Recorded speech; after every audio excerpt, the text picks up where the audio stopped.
राधा स्वामी जी। आज के सत्संग की वाणी गुरु अर्जुन देव जी की है। 12 माह मांझ महला पांचवा घर चौथा। सत्संग के वचन। किरत कर्म के बिछड़े कर कृपा मेलो राम। चार कुंट दह दिस भ्रमे थक आए प्रभ की साम। पांचवी पातशाही श्री गुरु अर्जुन देव जी महाराज 12 माह शुरू करने से पहले प्रार्थना करते हैं कि हे मालिक, जब से ये दुनिया बनी है, दुनिया रची है, तब से हम काल और माया के जाल में अपने अपने कर्मों के अनुसार फंसे हुए हैं। तुझसे बिछुड़कर हमने करोड़ों जन्म पाए। अब चारों कोनों और दसाओं दिशाओं में ढूंढ ढूंढ कर थक कर जब कोई जगह नहीं मिली तो हार कर हम तेरी शरण में आए हैं। यहां पर पांचवी पातशाही श्री गुरु अर्जुन देव जी कह रहे हैं कि 12 माह शुरू करने से पहले प्रार्थना कर रहे हैं कि हे प्रभु, जब से ये दुनिया बनी है तब से हम कभी काल के और माया के जाल में अपने अपने जो हमने कर्म किए हैं उसे फंसे हुए हैं। जहां पर कर्म कौन करवा रहा है? कर्म भी माया करवाती है। कर्म कौन करवाता है? काल करवाता है।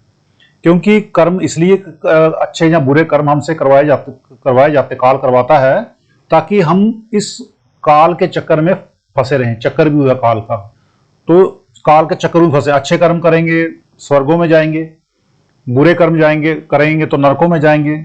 और अगर अच्छे कर्म करेंगे तो स्वर्गों में जाएंगे। स्वर्गों में भी एक, जब तक हमारे कर्म है, अच्छे कर्म हैं, जब तक उसका फल है तब तक भुगतेंगे। दोबारा से जन्म होगा, दोबारा से फिर नरकों में जाएंगे, नरक स्वर्ग, और इस तरह का चक्कर जो है चलता रहता है।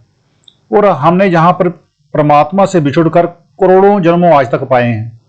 कभी हम लोग पेड़ पौधे बने हैं, कभी हम लोग कीट पतंगे बने हैं, मनुष्य का जन्म मिला है। अलग अलग तरह के जो भी यहाँ पर हैं, जितनी भी जोनी हम लोगों ने सबने भुगती हैं। और हर बार हम लोग जन्म लेते हैं, फिर मरते हैं, फिर दूसरा जन्म लेते हैं, कर्मों के अनुसार कर्म करते हैं और उसका फल पाते हैं। अब हम थक चुके हैं। अब कोई जगह ऐसी नहीं कि हम कहीं और कुछ, और कोई जगह ही नहीं है कि जहां हम जा पाए। इसलिए हम, हे प्रभु, हम प्रार्थना कर रहे हैं कि हे प्रभु, हम अब तेरी शरण में आए हैं। आगे कहते हैं, देन दुदे ते बाहरी किते न आबे काम। जल बिन साख कुमलावती उपजय नाही दाम। कहते हैं, जिस तरह पानी के बिना कोई खेती, बाग बगीचे, फल फूल कुछ नहीं होते, और जिस तरह बांझ गाय को कोई नहीं पूछता, उसको ना तो घास डालते हैं, ना खली, और ना ही उसकी पूरी सेवा करते हैं, बल्कि इसके विपरीत दूध देने वाले गाय का आदर होता है, उसको खली भी डालते हैं, घास भी डालते हैं। इसी तरह हे मालिक, मैं भी निकम्मा हूं और हार कर तेरी शरण में आया हूं। तेरे बिना मेरा हृदय सूख गया है, इसलिए मैं तेरे दर्शन के लिए तरस रहा हूं। फिर कहते हैं, हर नाह ना मिलिए साजने कत पाइये विश्राम। नाह कहते हैं पति को, अकाल पुरुष को। कहते हैं, हे परमेश्वर, अगर तू ना मिले तो हमें शांति किस तरह हासिल हो सकती है? क्योंकि अगर मनुष्य जन्म में तुझसे मिलाप ना हुआ तो और कोई मौका है नहीं। इसलिए यहां पर ये कह रहे हैं कि हे परमात्मा, हे काल पुरुष, तेरे बिना हमारा है कौन है? और तेरे बिना हमें शांति भी नहीं मिलेगी और हमारी मुक्ति भी नहीं होगी। और अगर इस मनुष्य जन्म में भी हमारी मुक्ति नहीं हुई तो फिर और मौका कहां मिलेगा हम? फिर आगे कहते हैं, जितगर कंतना प्रगटी बठ नगर से ग्राम। सबर सिगार तम बोल रस संदेही सब खाम। गुरु अर्जुन साहब कहते हैं कि जिस तरह स्त्री हार श्रृंगार करके अपने पति से मिलने जाए और पति दरवाजा ना खोले, दर्शन ना दे, तो उसका हार श्रृंगार मिट्टी में मिल जाता है। इसी तरह हे मालिक, हे वाहे गुरु, जिस हृदय में तू प्रकट नहीं हुआ वह भट्ठी है, वह काम क्रोध शराबों कबाबों से भरा हुआ है। और जिस गांव में वह मनुष्य रहता है वह भी भट्ठी है। सो कृपा करके हमें दर्शन दे, हम तेरे दर्शन के बिना व्याकुल हो रहे हैं। यहां पर गुरु अर्जुन साहब ने बहुत अच्छी पंक्ति लिखी है कि जैसे कोई स्त्री हार श्रृंगार करके अपने पति से मिलने जाती है और इतनी सुंदर सज धज के जब वो जाती है तो अपने पति के कमरे का दरवाजा खटखटाती है, और अगर पति दरवाजा नहीं खोलता है तो सब बेकार हो जाता है, सब उसका जो है हार श्रृंगार सब बेकार हो जाता है। इसी तरह ये मालिक जो है, अगर किसी भी मनुष्य के जन्म हृदय में प्रकट नहीं होता है तो जो मनुष्य जन्म है, जो हमारी रूह है, वो काम क्रोध शराबों ख्वाबों से जितनी भी जो मैले हैं उनसे जमी पड़ी है, उससे लिपटी हुई है। और जिस गांव में वो मनुष्य रहता है उसको हम क्या बोलते हैं, हम भट्ठी बोलते हैं। तो इसलिए परमात्मा से अरदास कर रहे हैं कि हे परमात्मा हमें दर्शन दो, आपके दर्शन को बिना हमारा कुछ भी नहीं हो सकता है। फिर आगे कहते हैं, प्रभ स्वामी कंत बिहोनिया मीत सजन सब जाम। हे परमेश्वर, तू हमारी आत्मा का पति है, अगर तू मिल गया तो बेटे बेटियां माँ बाप मतलब कि जितने रिश्तेदार सज्जन और मित्र हैं सभी प्यारे हैं। इसके विपरीत अगर तू ना मिला तो सभी मीठे ठग हैं। ये सभी रिश्तेदार अपनी अपनी गर्ज के कारण हमसे बंधे हुए हैं, बंधे आए और बंधे चले गए। जो पराए घर की चौकीदारी करे मगर उसका अपना घर लूटा जा रहा हो, उसको कोई क्या कहे। सो कहते हैं, अगर स्त्री को पति ना मिले तो सास ससुर देवर जेठ मित्र सज्जन जितने हैं सब उसे कूड़ लगते हैं, यानी कि मिथ्या लगते हैं। कुटुंब पति के साथ ही स्वाता है।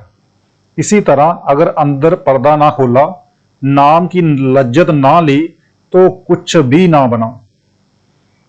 फिर आगे कहते हैं, नानक की बेनतियां कर कृपा दीजे नाम, हर मेलो स्वामी संग प्रभ जिसका निश्चल दाम। अब श्री गुरु अर्जुन साहब प्रार्थना करते हैं कि हे मालिक, तू कृपा करके मुझे अपना नाम दे दे। अब सवाल पैदा हुआ कि कौन सा नाम। कहते हैं, जो सबसे ऊंचा है।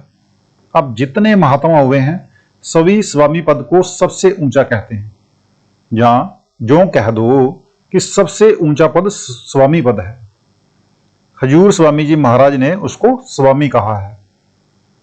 सबकी आदि कहूं अब स्वामी। जितने महात्मा हुए हैं सभी उसको स्वामी स्वामी कहते आए हैं। जो स्वामी पद है वह लफानी है, वह ना प्रलय में रहता है ना महाप्रलय में। अब कहते हैं कि हे मालिक, तू हमसे नाम की कमाई करवाकर हमें उस देश यानी स्वामी पद में ले जा। ये कहकर आगे 12 माह शुरू करते हैं।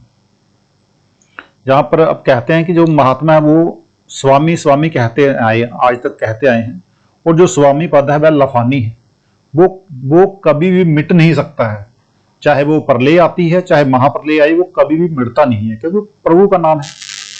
अब वो कहते हैं कि हे परमात्मा, तू हमसे नाम की कमाई करवाकर अपने देश में ले चल, जिसको हम स्वामी कहते हैं, जहां इसको हम स्वामी पद भी कहते हैं, जिसको परमात्मा में भी कहते हैं, कि हमसे नाम की कमाई करवाओ और हमारी आत्मा को परमात्मा के साथ मिला दो, ताकि हम इन सब प्रलय महाप्रलय से हम दूर चले जाएं और आपके साथ मिल जाएं, और एक हमारी रूह जो है समुद्र का जो कतरा है उससे बिछड़ी हुई है, हमारी रूह उस समुद्र रूपी परमात्मा के साथ मिलकर परमात्मा का रूप बन जाए। तो आगे 12 माह शुरू करते हैं, कहकर 12 माह शुरू करते हैं।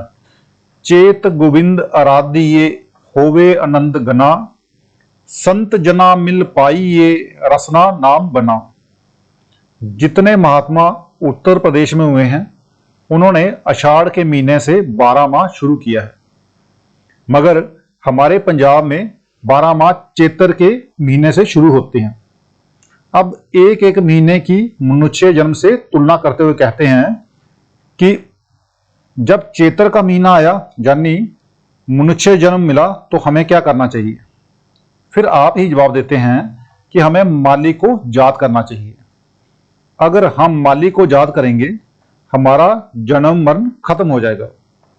अब सवाल पैदा हुआ कि वह मालिक मिलता कैसे है। कहते हैं वह मालिक है तो सबके अंदर, मगर आंखों के पीछे पर्दा लगाकर हमें बाहर निकाला हुआ है। हम उसको पत्थरों, मूर्तियों और कागजों में ढूंढ रहे हैं। कभी पहाड़ों में, कभी जंगलों में, कभी अलग अलग जगह पे हम उसको ढूंढ रहे हैं। वह मालिक बाहर कहीं भी नहीं है। कहां मिलेगा? हम सबके अंदर। बाहर ना तो किसी को आज तक मिला है और ना ही कभी मिलेगा, मगर हमें अंदर जाने की राह मालूम नहीं है और कहां से जाना है ये भी पता नहीं है। हम कानों के रास्ते अंदर जाएं, मुंह के या आंखों के, पता नहीं है। सो कहते हैं कि तुम संतों के पास जाओ, और वो संत पूरा संत होना चाहिए जो कमाई करके अंदर रूहानी मंडलों पर खुद जाता है। और वे बताते हैं कि मुक्ति के 3 रास्ते यानी साधन हैं। पहला कौन सा? सत्संग, दूसरा गुरु और तीसरा नाम। वह नाम लिखने पढ़ने या बोलने में नहीं आता। सभी वेद शास्त्र, ग्रंथ, पोथियां उसकी महिमा करती हैं, मगर वह खुद इनमें नहीं है। इसी तरह वे रूहानी नजारे जिनका ग्रंथ पोथियों में जिक्र है, वह उनमें नहीं, बल्कि आपके अंदर है, और नाम भी आपके अंदर है। जब आप उन संतों के पास जाओगे, वे आपको अंदर जाने की जुक्ति बताएंगे। वह जुक्ति क्या है? सिमरन, ध्यान और धुन। अब आपको अंदर जाने के लिए प्राणायाम करने की जरूरत नहीं, योग अभ्यास करने की जरूरत नहीं, अष्टांग योग करने की जरूरत नहीं, बल्कि आप जहां दोनों आंखों के बीच ख्याल को टिकाकर सिमरन करोगे तो आपके शरीर की सारी चेतना, सत्ता सिमट कर जहां दोनों आंखों के बीच आ जाएगी, शरीर खाली हो जाएगा। फिर जब आप देवों और पितरों का मार्ग, जिसका वर्णन वेदों में भी मिलता है, पार कर जाओगे तो आगे सतगुरु खड़ा है, वहां पर आपको सतगुरु मिलेगा।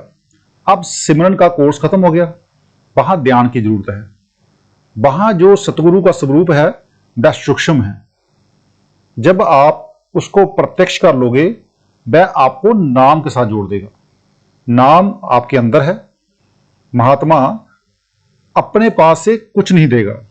अब ये अंदरूनी समान आज से नहीं, बल्कि जब से दुनिया बनी है तब का है। चाहे आप किसी भी मजहब के हो, हिंदू होकर अंदर जाओ, मुसलमान होकर जाओ, ईसाई होकर जाओ, मतलब कि किसी कौम के होकर जाओ, किसी मजहब के होकर जाओ, उस मालिक का कानून सबके लिए एक जैसा है। तो आज का सत्संग इतना ही। मिलते हैं कल के सत्संग में। राधा स्वामी जी।